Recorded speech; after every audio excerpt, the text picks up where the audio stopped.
예수님은 산상설교를 마치시면서 마지막으로 우리에게 구체적인 결단과 적용을 촉구하십니다. 그것은 좁은 문으로 들어가라입니다. 그리스도인은 좁은 문을 기꺼이 선택하며 그 길을 피하지 않고 처음부터 끝까지 또박또박 그 길을 걸어가는 사람들입니다. 예수님은 두 번째 적용으로 우리에게 피해야 할 것이 있다라고 말씀하셨습니다. 오늘 본문 15절 말씀입니다. 거짓 선지자들을 삼가라. 양의 옷을 입고 너희에게 나오나 속에는 노략질하는 일이다. 이 말씀에는 진리를 믿고 받아들이는 것도 중요하지만 동시에 거짓된 것을 분별하고 대담하게 거부하는 것도 중요함을 깨닫게 하십니다. 요즘 사람들은 건강을 하나님보다 더 중요하게 여기는 사람들이 있습니다. 그들은 건강에 좋다는 음식은 이제 신경 써서 이제 찾아다니면서 먹습니다. 희귀한 약들도 먹습니다. 근데 아무리 좋은 것을 찾아서 먹는 것도 중요하지만 나쁜 것을 안 먹는 것도 참으로 중요합니다.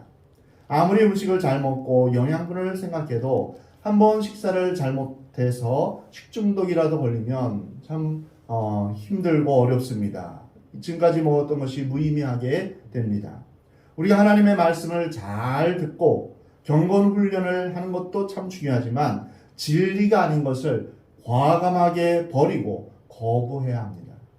신앙생활을 지금까지 잘 하려고 애쓰고 노력했다 할지라도 오늘 본 말씀의 경고를 듣지 않으면 우리의 신앙은 하루아침에 무너질 수 있는 것입니다.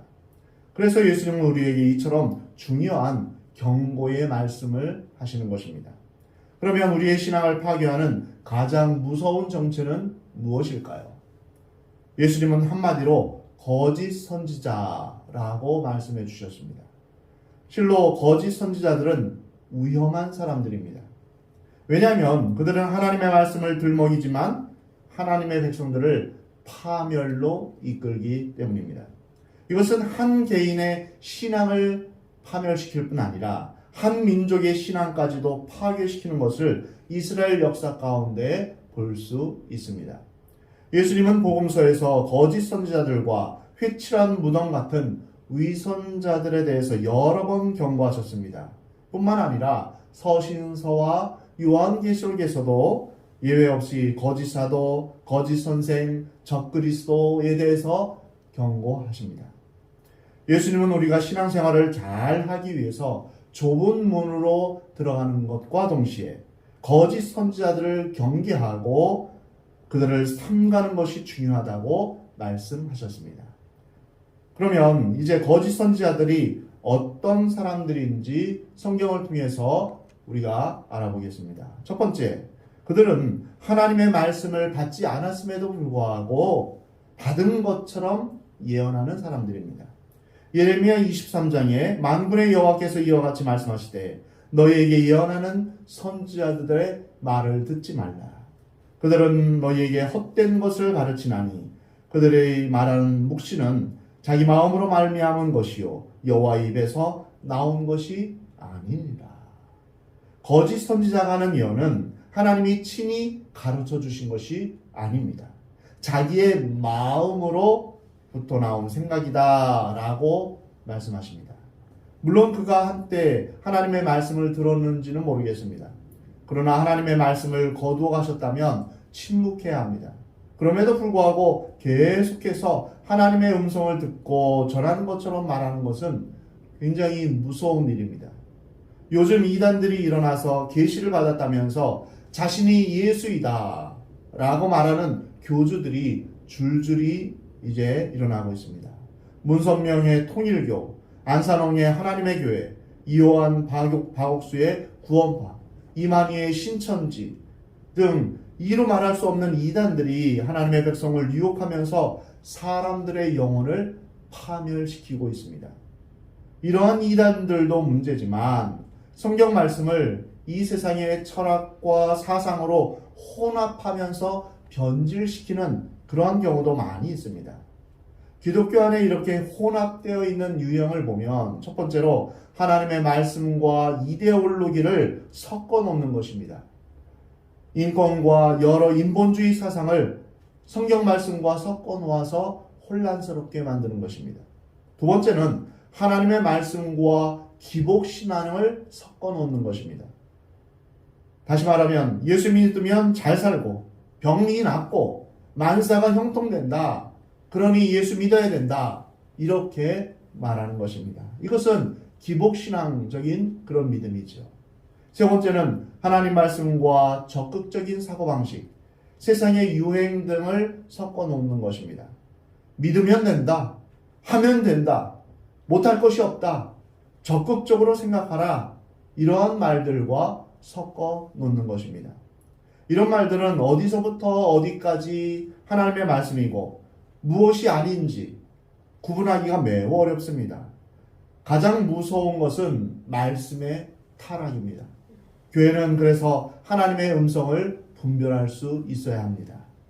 내 이름으로 거짓을 예언하는 선지자들의 말에 내가 꿈을 꾸었다 말하는 것을 내가 들었노라. 거짓을 예언하는 선지자들이 언제까지 이 마음을 품겠느냐. 그들은 그 마음에 간교한 것을 예언하느니라. 자기 마음에 간교한 것을 말한다는 것은 어떤 다른 의도가 있다는 것입니다. 즉, 저 사람으로부터 어떤 이익을 취해야겠다. 이런 나쁜 동기를 마음에 가지고 하나님의 말씀을 빙자하여 사람의 마음을 훔치는 것입니다. 말씀을 들먹이면서 동시에 돈을 요구하고 또 말씀대로 살지 않으면서 이제 다른 사람의 마음을 훔치는 사람들은 거짓 선지자들입니다. 하나님 말씀이 아닌 자기 마음에서 나온 말하는 것, 이것이 바로 거짓 선지자들의 특징입니다. 두 번째로 거짓 선지자들은 거짓 평화를 말합니다. 에스겔 13장에서 그들이 내 백성을 유혹하여 평강이 없으나 평강이 있다 함이라. 어떤 사람들이 담을 쌓을 때 그들이 회치를 하는도다. 평강이 없는데 평강이 있다라고 말합니다. 지금은 심판의 때인데 축복의 때이다 이렇게 말합니다. 곧 전쟁이 임할 것인데 전쟁이 없을 것이다 이렇게 말합니다. 이것이 위장된 평화, 거짓 평화입니다. 성경에 의하면 예수님의 재림과 심판에 대해서 분명히 말씀하시는데 그 가운데 하나가 거짓 평화입니다. 평화 조약에 사인을 한다고 도장을 찍는다고 평화가 오는 것이 아닙니다. 평화란 평화로운 사람이 행할 때 평화가 오는 것입니다. 마귀는 평안을 줄 수 없습니다. 예수님만이 우리에게 진정한 평안을 주실 수 있습니다. 하나님의 말씀이 아닌 자기 생각과 세상의 철학과 또는 이데올로기에 의해서 말하는 거짓 예언은 거짓 평화를 말할 수밖에 없습니다. 에스겔 13장 8절에서 너희가 허탄한 것을 말하며 거짓된 것을 보았은즉 내가 너희를 치리라. 주 여호와의 말씀이니라. 이 얼마나 무서운 말씀입니까? 담이 있습니다. 이 담은 밀면 넘어질 수밖에 없는 아주 낡은 담입니다. 그런데 사람들은 그 담을 고칠 생각은 안 하고 담에다가 페인트 칠만 합니다. 그러므로 너는 회칠하는 자들에게 이르기를 그것이 무너지리라. 폭우가 내리며 큰 우박덩이가 떨어지며 폭풍이 몰아치리니 그 담이 무너진 즉 어떤 사람이 너희에게 말하기를 그것에 칠한 회가 어디 있느냐 하지 아니하겠느냐. 이 말씀은 회개하지 않고 겉으로만 열심히 신앙생활하는 사람에 대한 경고의 말씀입니다. 교회 왔다 갔다 하고 헌금 많이 하고 봉사 많이 한다고 해서 고쳐질까요? 교만을 깨야 합니다. 자존심을 내려놓아야 합니다. 성격을 고쳐야 합니다. 습관을 바꿔야 합니다. 믿음의 사람, 겸손의 사람, 예수님의 성품을 품는 사람이 되어야 됩니다. 예수님께서 우리에게 말씀하신 팔복의 그러한 인격이 우리 안에 있기를 우리는 간절히 바라야 됩니다. 이것을 안 고치고 페인트 칠을 하느냐고 사람들 앞에서 아무리 웃고 인사하더라도 아무 소용이 없습니다. 담을 고쳐야 합니다. 본질을 바꿔야 합니다. 담이 무너지고 난 다음에 그 다음에 칠한 회가 어디 있느냐 이렇게 물으면 이미 늦습니다. 하나님은 거칠애를 아주 싫어하십니다. 그래서 외모를 보지 않으십니다. 거짓 예언을 싫어하시는 하나님은 계속해서 말씀하십니다. 그러므로 나 주 여호와가 말하노라. 내가 분노하여 폭풍을 퍼붓고 내가 진노하여 폭우를 내리고 분노하여 큰 우박덩어리로 무너뜨리리라. 회칠한 담을 내가 이렇게 허물어서 땅에 넘어뜨리고 그 기초를 드러낼 것이라. 담이 무너진 즉 너희가 그 가운데서 망하리니 나를 여호와인 줄 알리라. 거짓 선지자란 회칠한 사람이요 거짓 평화를 말하는 사람입니다. 눈을 가리는 사람이며 근본을 고치지 않는 사람입니다. 예레미야 8장에서 그들의 딸 내 백성의 상처를 가볍게 여기면서 말하기를 평강하다 평강하다 하나 평강이 없도다. 죄와 죄의 대가를 가볍게 여기면서 평안이 그대에게 있을지어다 라고 하지만 평안이 없다는 것입니다. 우리가 교회 오는 이유가 무엇입니까? 좋은 소리와 의로의 말만 듣기 위해서 오진 않습니까? 하나님께서 우리를 고치시기 위해서 때로는 쓴소리도 하십니다. 만약 우리가 완전한 의인이라면 하나님이 우리에게 쓴소리를 하실 필요가 없으십니다. 우리는 설교하는 사람의 소리가 아니라 설교자를 통해서 하나님의 음성을 듣고 변화되어야 됩니다. 변화되지 않으면 자신을 속이는 것입니다. 변화되어야만 살 수 있습니다. 거짓 선지자는 변화되지 않고 거짓 평화만 외치는 것입니다. 세 번째로 거짓 예언자는 예수님이 말씀하신 대로 양의 옷을 입고 나오는 속에는 노략질하는 일이라고 말씀하십니다. 일의 목적은 양을 잡아먹는 것입니다. 이러한 사람은 자기가 파멸되는 것뿐 아니라 다른 사람의 신앙까지도 파괴시킵니다. 다른 사람을 험담해서 의심하게 만들고 없는 이야기를 또한 지어냅니다. 그들은 자기가 변화되는 것을 거부하고 자기보다 믿음 있는 사람을 어떻게 해서든지 끌어내려서 자기처럼 만드는 사람입니다. 이 얼마나 못된 사람입니까? 또한 그들은 하나님도 자기 수준으로 끌어내리려고 합니다. 그래서 자기가 못 믿는 부분도 다 가짜라고 말하면서 성경이 틀렸다 이렇게 말합니다. 그들은 천사처럼 웃으며 나타나므로 그들을 양의 옷을 입었다 이렇게 표현하고 있는 것입니다. 거짓 선지자들은 어떤 경우에는 예의 바르고 인간미가 넘치고 인정도 많습니다. 성경에 대해서도 해박합니다. 논리정연하게 말합니다. 성경을 가르치며 설교도 잘합니다. 어떻게 구분하겠습니까? 겉모양은 그럴싸합니다. 그러나 내용에 문제가 있는 것입니다. 성경에 대한 지식은 많이 이야기하지만 성경의 깊은 이야기는 하지 않습니다.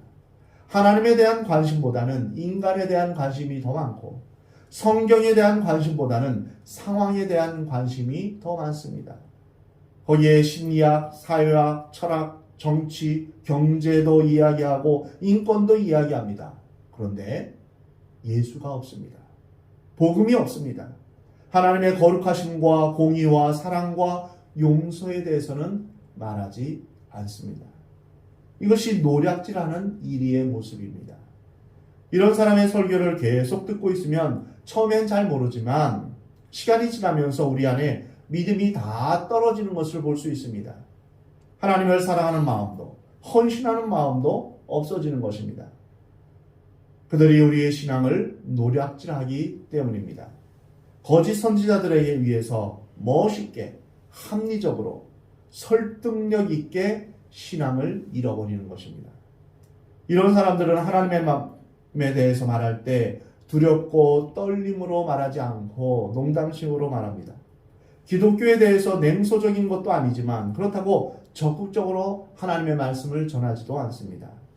말씀을 인용하지만 하나님의 뜻과 하나님의 마음이 아닌 보편적인 진리, 타당성 있는 말만 골라서 합니다. 십자가에 대해서 말하지만 부활에 대해서는 침묵하고, 예수님이 나병 환자를 고치셨다는 것은 말하지만 물 위를 걸으셨다는 것은 말하지 않습니다. 성경의 일부만 믿고 부분적으로만 말합니다. 또 하나님이 천지를 창조하셨다는 것에는 또한 침묵합니다. 예수님은 이런 사람들을 가리켜 영혼을 노략질하는 일이 거짓 선지자라고 표현하셨습니다. 베드로후서 2장에 그러한 백성 가운데 또한 거짓 선지자들이 일어났나니 이와 같이 너희 중에도 거짓 선생들이 있으리라. 그들은 멸망하게 할 이단을 가만히 끌어들여 자기들을 사신 주를 부인하고 임박한 멸망을 스스로 취하는 자들이다. 이렇게 말씀하십니다. 거짓 선지자들은 일반적으로 죄에 대해서, 인간의 전적인 타락에 대해서는 잘 말하지 않습니다. 사회가 병들고 잘못된 것은 제도와 정권이 잘못되어서 그렇다, 이렇게 말합니다. 또 가늠한 사람을 인간의 죄성이라고 말하지 않고 성적인 본능은 누구나 다 가지고 있는 것이다, 이렇게 말합니다. 동성애를 죄라고 말하지 않고 성적 취향이라고 말합니다.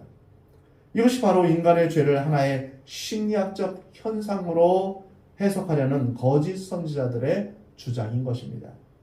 사람들이 듣기 싫어하는 죄에 대해서는 말하지 않고 오직 하나님의 은혜와 축복만 이야기합니다. 사람들이 듣고 싶어하는 말만 합니다. 그러나 환자가 병원에 오는 이유는 병을 치유하기 위해서입니다.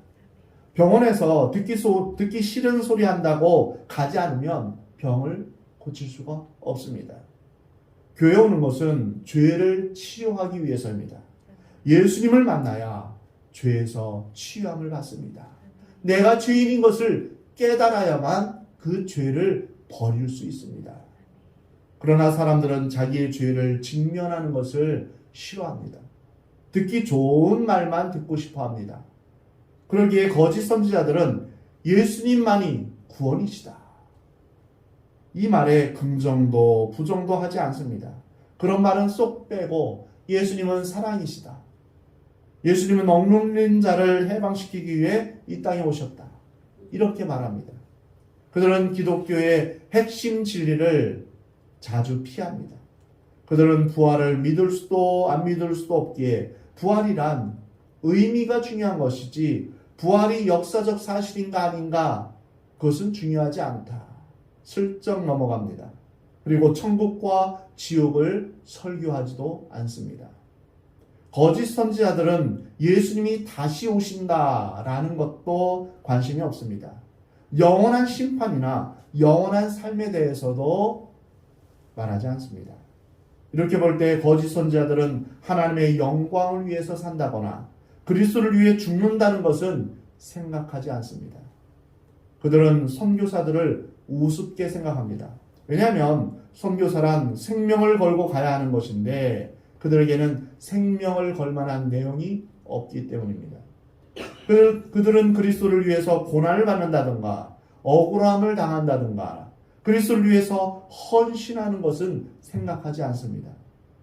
그러한 사람들은 자녀를 신학교나 선교지로 보내지 않습니다.